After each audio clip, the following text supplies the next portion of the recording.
People really can make a difference. In the early 1900s, the United States was in an agricultural boom. Farming was profitable, and farmers tilled up any soil they could to make a living. Some farmers put up levees and drained wetlands along the river to increase their farm acreage. In 1923, it was proposed that much of the Winnesheck Bottoms below Lansing be drained for farming. But conservationists led by Will Dilg of the Isaac Walton League fought to block the draining while pushing for the formation of a national fish and wildlife refuge to protect the backwaters of the Mississippi River from development. The river's backwaters are where fish spawn and waterfowl live, and beaver, muskrat, otter, and raccoon live. The backwaters are a ready buffer, absorbing high water when it comes rushing down the river. The backwaters produce a rich diversity of birds, trees, flowers, and more importantly, aquatic vegetation.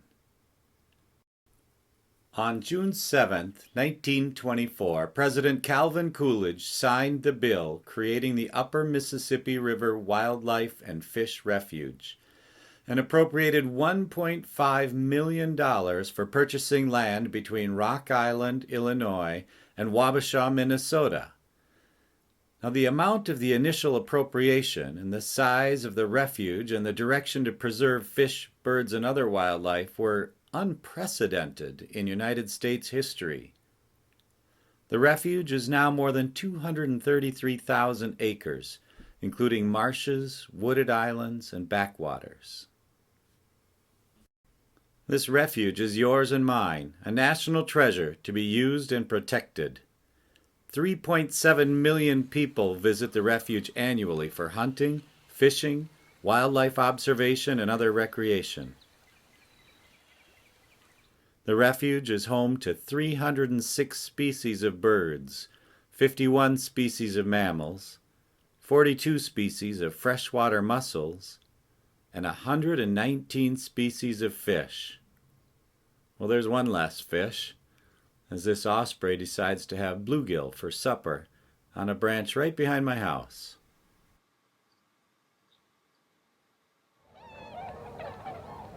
November is an awesome time to make observations on the refuge.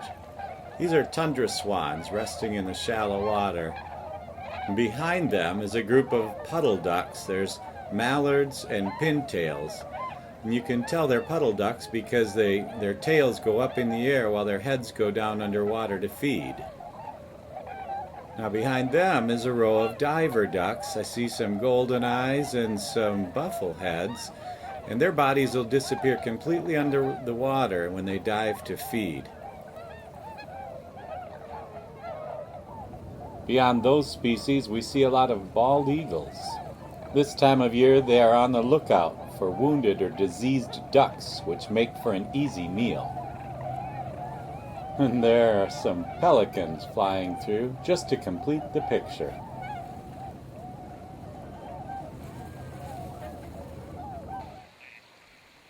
This is a neat scene. There's a couple of shovelers off to the left there, but the active duck is the redheads, and they're diving really aggressively and feeding on something under the water and bringing it up. And the coots are just hanging out. They're not so athletic, so they're just hanging out waiting to steal something from the redheads. And then you see with the bald head there, baldpate or widgeon.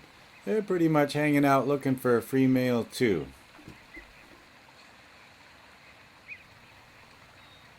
If you build it, they will come. Now this is an example of the river filling in bottomland instead of bottomland being filled in for farming. When the Corps of Engineers installed Lock and Dam No. 7 at Dresbach, Minnesota, this stretch of bottomland was flooded. Now much of this land was farmland before the flooding, and now it provides excellent habitat for a much expanded duck population, along with hundreds of other species. Here's one of our favorite early spring residents. This is the Hooded Merganser. This frolicking goes on for at least 2 weeks every spring.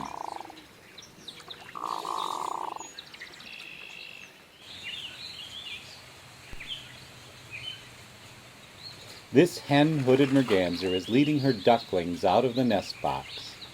They are less than a day old when they make the leap from their nest, and they do not return until they are grown and looking for a nest themselves. This whole brood came off in less than 30 seconds, and the mother quickly escorted them across the channel to a nearby island. And that turned out to be a smart move, because no sooner had they gotten across the channel than this mink shows up and catches the scent of the ducklings in the weeds along the shore. The mink tried to follow the scent out into the channel, but the current had carried the scent downstream, making it impossible for the mink to follow. So he decided to climb the tree and try to access the nest box, hoping to find a duckling or an egg there for his breakfast. As soon as he left the water, a pair of orioles and several blackbirds began scolding him furiously. He went out on a limb, and he tried to climb the support pole, but neither technique gained him access to the nest box, so he had to look elsewhere for his morning meal.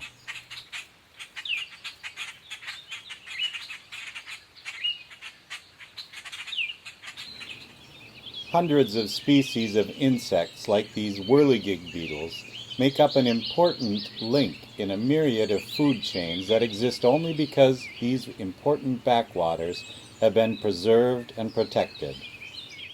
The annual Mayfly Hatch is an important event that assures us that our water quality is healthy. The mayfly population has rebounded greatly since cities along the upper Mississippi have begun treating sewage and reducing industrial discharge and agricultural runoff. We're grateful to the conservationists of yesterday for the formation of this upper Mississippi Wildlife and Fish Refuge, and conservationists of today continue to press for the restoration and preservation of this important resource, the backwaters and wetlands of the Mississippi River and its many tributaries.